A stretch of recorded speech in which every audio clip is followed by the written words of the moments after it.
नमस्कार दोस्तों, सोरफा सीरीज में आपका स्वागत है। तो आज हम आप लोग के लिए टीचिंग एप्टीट्यूड यानी शिक्षण शास्त्र का ये 20 इंपॉर्टेंट क्वेश्चन लेके आ गए हैं और इसमें जितने भी क्वेश्चन सेट किए गए हैं आपके एग्जाम के पॉइंट ऑफ व्यू से सभी क्वेश्चन इंपॉर्टेंट है। तो चलिए इस क्लास की शुरुआत करने से पहले बता दें कि जो लोग अभी हमारे चैनल पर नए हैं आप हमारे चैनल को सब्सक्राइब कर लीजिए और घंटे के बटन को दबा लीजिए। तो चलिए इस क्लास की शुरुआत करते हैं। तो पहला क्वेश्चन है कि एक शिक्षक कैसा नहीं होना चाहिए। तो ऑप्शन में पक्षपाती, शिक्षण कौशल का गुण, कर्तव्यपरायण, आदर्शवादी। तो देखिए एक शिक्षक में जो है ये पक्षपाती का गुण नहीं होना चाहिए, ठीक है, क्योंकि शिक्षक यदि पक्षपात करता है किसी अमीर बच्चा या गरीब बच्चा के बीच में तो फिर ये इनका अधिगम कौशल खराब है, यानी वो जो है एक अच्छे अधिगम कौशल का प्रतीक नहीं दे रहे हैं विद्यालय में। तो इसीलिए टीचर को जो है पक्षपाती नहीं होना चाहिए। उसके बाद देखिए ऑप्शन में है शिक्षक को जो है अच्छा एक शिक्षण कौशल का गुण भी होना चाहिए, वह कर्तव्य परायण भी होना चाहिए और शिक्षक का व्यवहार जो है आदर्शवादी भी होना चाहिए। अब चलिए अगला क्वेश्चन देखते हैं। अगला क्वेश्चन है कि निम्न में कौन विद्यालय में मानवीय संसाधन है। तो ऑप्शन में छात्र, शिक्षक, सफाई कर्मी, उपरोक्त सभी। तो देखिए विद्यालय में जो मानवीय संसाधन है इसमें से कौन हो जाएगा, तो उपरोक्त सभी, यानी जितने भी सजीव वस्तु है विद्यालय में, चाहे वो सफाई कर्मी हो गया, टीचर हो गया, छात्र हो गया, छात्राएं हो गया, यह सभी विद्यालय में जो है मानवीय संसाधन हो गया। तो इसमें देखिए छात्र भी हो गया, शिक्षक भी हो गया, सफाई कर्मी, यह सभी जो है मानवीय संसाधन है। और इसके विपरीत आपको पूछेगा जो है भौतिक संसाधन। तो जितने भी विद्यालय में निर्जीव चीज़ होता है, चाहे विद्यालय भवन हो गया, विद्यालय में ब्लैक बोर्ड हो गया, कुर्सी हो गया, टेबल बेंच हो गया, यह सभी क्या है, यानी आपको भौतिक संसाधन है। अब चलिए अगला क्वेश्चन देखते हैं। अगला क्वेश्चन है कि जीवन का अनोखा काल किस अवस्था को कहते हैं। तो ऑप्शन में शिशुआवस्था, बाल्यावस्था, किशोरावस्था, इनमें से कोई नहीं। तो देखिए जीवन का जो है अनोखा काल किसको कहते हैं, तो बाल्यावस्था को कहते हैं, ठीक है। अब देखिए बाल्यावस्था का जो काल होता है 6 से लेकर 12 वर्ष तक का होता है और यह जो है शिशुआवस्था, इसको जो है नूतन काल कहा जाता है जीवन का, और इसकी जो है अवधि होती है 0 से लेकर 6 वर्ष तक होती है। उसके बाद देखिए किशोरावस्था की अवधि होती है 12 से लेकर 18 वर्ष और इसे जो है तूफानी आयु या आपको संघर्ष की आयु भी कहते हैं। अब चलिए अगला क्वेश्चन देखते हैं। अगला क्वेश्चन है कि निम्न में से कौन बुनियादी शिक्षा से संबंधित है। तो ऑप्शन में महात्मा गांधी, लक्ष्मण स्वामी मुदालियर, स्किनर, इनमें से कोई नहीं। तो देखिए बुनियादी शिक्षा यानी इंग्लिश में इसे जो है बेसिक एजुकेशन कहते हैं। तो बुनियादी शिक्षा से कौन संबंधित है, तो महात्मा गांधी, यानी जो है महात्मा गांधी कहे थे कि प्राथमिक स्तर पर सभी को जो है बुनियादी शिक्षा मिले, कोई भी जो है बुनियादी शिक्षा से वंचित नहीं रहे, ठीक है। उसके बाद देखिए सभी ऑप्शन को देखते हैं। लक्ष्मण स्वामी मुदालियर जो है यह आपको माध्यमिक शिक्षा से संबंधित है, क्योंकि माध्यमिक शिक्षा आयोग के अध्यक्ष ही ये लक्ष्मण स्वामी मुदालियर थे और माध्यमिक शिक्षा आयोग का गठन कब हुआ था, तो 1952 में हुआ था। उसके बाद देखिए स्किनर जो है आपको टीचिंग एप्टीट्यूड में इन्होंने जो है अधिगम का परिभाषा दिया था। इन्होंने बोला था कि व्यवहार से व्यवहार में आए परिवर्तन को अधिगम कहते हैं। अब चलिए अगला क्वेश्चन देखते हैं। अगला क्वेश्चन है कि ऑपरेशन ब्लैक बोर्ड योजना की शुरुआत कब हुई। तो ऑप्शन में 1986, 1987, 1995, 2001। तो देखिए ऑपरेशन ब्लैक बोर्ड योजना की शुरुआत कब हुई थी, तो 1987 में हुई थी। और ऑपरेशन ब्लैक बोर्ड योजना जो है मुख्यतः प्राथमिक विद्यालय के लिए शुरू किया गया था। उसके बाद सभी ऑप्शन को देखते हैं। देखिए दूसरी नई शिक्षा नीति जो है कब आया था, तो 1986 में आया था और पहली आया था 1968 में और तीसरी जो है 2020 में आया है। उसके बाद देखिए आपको मध्याह्न भोजन की शुरुआत 1995 में हुआ है। उसके बाद सर्व शिक्षा अभियान की शुरुआत 2001 में हुआ है और सर्व शिक्षा अभियान के तहत ही कहा गया है कि 6 से लेकर 14 वर्ष तक के बच्चे को मुफ्त एवं अनिवार्य शिक्षा दी जाएगी। अब चलिए अगला क्वेश्चन देखते हैं। अगला क्वेश्चन है कि आपकी कक्षा में एक विद्यार्थी देर से आता है तब आप क्या करेंगे। तो ऑप्शन में माता पिता को सूचित करेंगे, उसे दंडित करेंगे, कारण जानने की कोशिश करेंगे, वहाँ ध्यान नहीं देंगे। तो देखिए आप एक शिक्षक होने के नाते सबसे पहले क्या करेंगे, यदि आपके कक्षा कक्ष में कोई विद्यार्थी अगर देर से आता है या रेगुलर नहीं आता है तो सबसे पहला कारण ये बनता है कि आप जो है कारण जानने की कोशिश करेंगे कि किस कारण की वजह से जो है बच्चा टाइम से विद्यालय नहीं आता है या कक्षा कक्ष में उपस्थित नहीं होता है, ठीक ना। ये नहीं कि आप उनके माता पिता को सूचित कर देंगे या उसे दंडित करेंगे, ये नकारात्मक प्रभाव है, ठीक है, पहली स्तर पर। और आगे देखिए बढ़ने से पहले बता दें कि कल जो है हम आपको टीचिंग एप्टीट्यूड का जो है पहला चैप्टर का जो है आपको नोट्स भी बहुत सारे बच्चों को प्रोवाइड कर दिए हैं जो ग्रुप से जुड़े हुए हैं।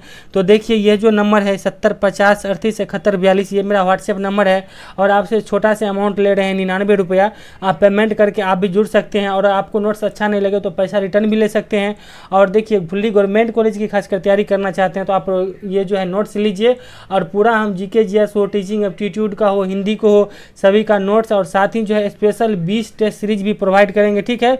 और वो देना भी हम शुरू कर दिए, तो जिन्हें जुड़ना है आप जुड़ सकते हैं, ठीक है। तो चलिए अब अगला क्वेश्चन देखते हैं। अब अगला क्वेश्चन है कि निम्न में कौन विद्यालय पाठ्यक्रम के अंतर्गत आता है। तो ऑप्शन में कक्षा कक्ष, शिक्षक, विद्यालय भवन, उपरोक्त सभी। तो देखिए विद्यालय पाठ्यक्रम के अंतर्गत उपरोक्त सभी आता है। पाठ्यक्रम जब ये हुआ तो कक्षा कक्ष हो गया, शिक्षक हो गया, विद्यालय भवन हो गया, ये सभी आता है। क्योंकि देखिए पाठ्यक्रम का परिभाषा ही होता है कि कक्षा कक्ष के साथ साथ विद्यालय के बाउंड्री के भीतर जितने भी क्रियाकलाप होता है वो आपको पाठ्यक्रम के अंतर्गत आता है। चाहे वो विद्यालय के प्रांगण में जो है खेल हो, या कोई वाद विवाद हो, या कोई प्रतियोगिता हो, या कोई कविता का मान लीजिए आयोजन करते हैं, यह सभी जो है पाठ्यक्रम के अंतर्गत आता है। अब चलिए अगला क्वेश्चन देखते हैं। अगला क्वेश्चन है कि अधिगम का शाब्दिक अर्थ क्या है। तो ऑप्शन में सीखना, व्यवहार में परिवर्तन, साक्षरता, उपरोक्त सभी।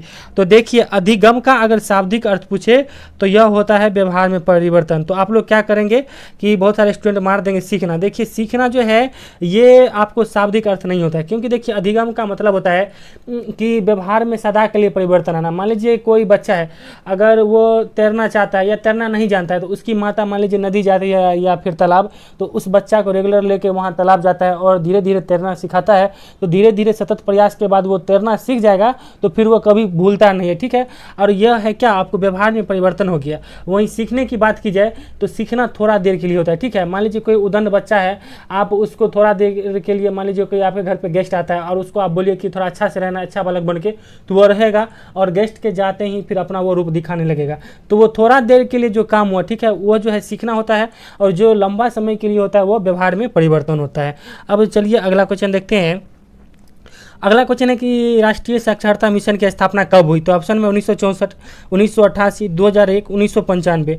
तो राष्ट्रीय साक्षरता मिशन की स्थापना जो है कब हुआ था, तो 1988 में हुआ था, ठीक है। अब इसमें जो है साक्षरता की बात किसके लिए कही गई थी, तो खासकर प्रौढ़ व्यक्ति के लिए। देखिएगा जो मतलब 30-35 साल के थे और जो कम से कम हस्ताक्षर भी नहीं करना जानते थे, उनके लिए यह योजना की शुरुआत की गई थी।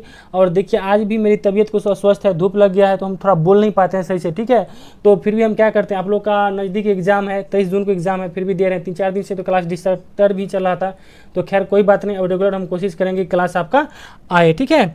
अब चलिए अगला क्वेश्चन है कि बुद्धि लब्धि का सूत्र किसने दिया था। तो ऑप्शन में टर्मन, रूसो, स्टेनले हॉल, इनमें से कोई नहीं।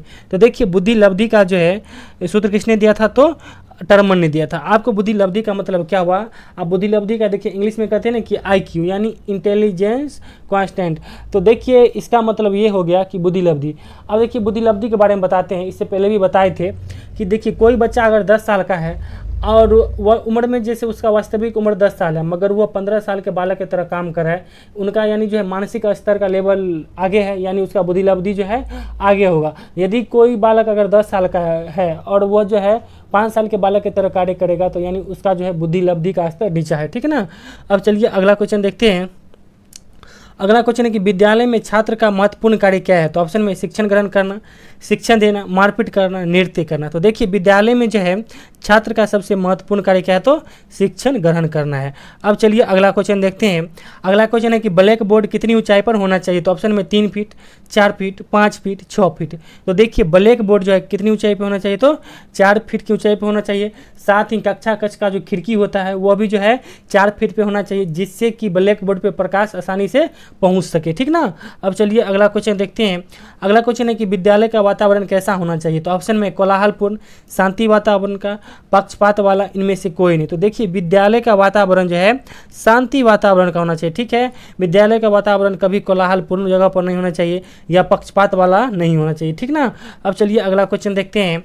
अगला क्वेश्चन है कि नई शिक्षा नीति का शिक्षा स्वरूप कैसा है। तो ऑप्शन में खोज एवं बहिर्मुखी, रटने वाला, खोज एवं रटने वाला, आदर्शवादी। तो देखिए नई शिक्षा नीति जो 2020 में आया है, इसका स्वरूप क्या है, तो खोज एवं बहिर्मुखी प्रकृति का है, ठीक ना। अब चलिए अगला क्वेश्चन देखते हैं। अगला क्वेश्चन है कि विद्यालय में मौखिक भाषा का क्या लाभ है। तो ऑप्शन में मनोभाव का आदान प्रदान, संप्रेषण का आदान प्रदान, विचार का आदान प्रदान, उपरोक्त सभी। तो देखिए विद्यालय में जो है मौखिक भाषा का ये सभी लाभ होता है, यानी उपरोक्त सभी होता है। मनोभाव का आदान प्रदान भी होता है, संप्रेषण यानी मोटिवेशन का भी आदान प्रदान होता है, साथ ही विचार का भी आदान प्रदान मौखिक भाषा के द्वारा होता है। अब अगला क्वेश्चन है कि विद्यालय प्रांगण में क्या सब होना चाहिए। तो ऑप्शन में पेड़ पौधा, खेल का मैदान, स्वच्छ पानी की व्यवस्था, इनमें से सभी। तो देखिए विद्यालय प्रांगण में जो है ये सभी होना चाहिए, ठीक है। पेड़ पौधा भी होना चाहिए, खेल का मैदान भी होना चाहिए, स्वच्छ पानी की व्यवस्था भी होना चाहिए। तो इसमें जितने भी आपके क्वेश्चन है लगभग 4-5 क्वेश्चन हम रिपीट किए हैं, ठीक ना। अब चलिए अगला क्वेश्चन देखते हैं कि वर्तमान में बिहार के शिक्षा मंत्री कौन है। तो ऑप्शन में श्री धर्मेंद्र प्रधान, विजय चौधरी, दिनेश प्रसाद सकलानी, नीतीश कुमार। तो देखिए वर्तमान में जो है बिहार के शिक्षा मंत्री कौन है, तो विजय चौधरी है। और केंद्रीय स्तर पर शिक्षा मंत्री यानी भारत सरकार का शिक्षा मंत्री कौन है, तो श्री धर्मेंद्र प्रधान जी है। अब चलिए अगला क्वेश्चन देखते हैं। अगला क्वेश्चन है कि संविधान में कितनी भाषाओं को मान्यता प्राप्त है। तो ऑप्शन में 14, 22, 30, 35। तो देखिए संविधान में जो है वर्तमान में 22 भाषाओं को मान्यता प्राप्त है, यानी संविधान के 8वीं अनुसूची में 22 भाषाओं को मान्यता प्राप्त है। अब अगला क्वेश्चन है कि भारत में 6 से 14 वर्ष तक के बच्चों के लिए कैसी शिक्षा व्यवस्था है। तो ऑप्शन में मुफ्त एवं अनिवार्य शिक्षा, रुपया लेकर शिक्षा देने की व्यवस्था, घर पर ही शिक्षा देने की व्यवस्था, इनमें से कोई नहीं। तो देखिए भारत में जो है 6 से 14 वर्ष तक के बच्चों के लिए जो है आपको मुफ्त एवं अनिवार्य शिक्षा की व्यवस्था की गई है। अब अगला क्वेश्चन है कि महात्मा गांधी किस शिक्षा के समर्थक थे। तो इस क्वेश्चन का आंसर आप लोग कमेंट बॉक्स में दीजिएगा, क्योंकि ऊपर ही इस क्वेश्चन का आंसर हम बता दिए हैं। तो इतना तो बनता है कि आप लोग सही से आंसर दीजिएगा। और आप लोग को यह क्लास कैसा लगे प्लीज़ फीडबैक दीजिए और हमें सपोर्ट कीजिए, अपने दोस्तों में भी इस क्लास को शेयर कर दीजिए।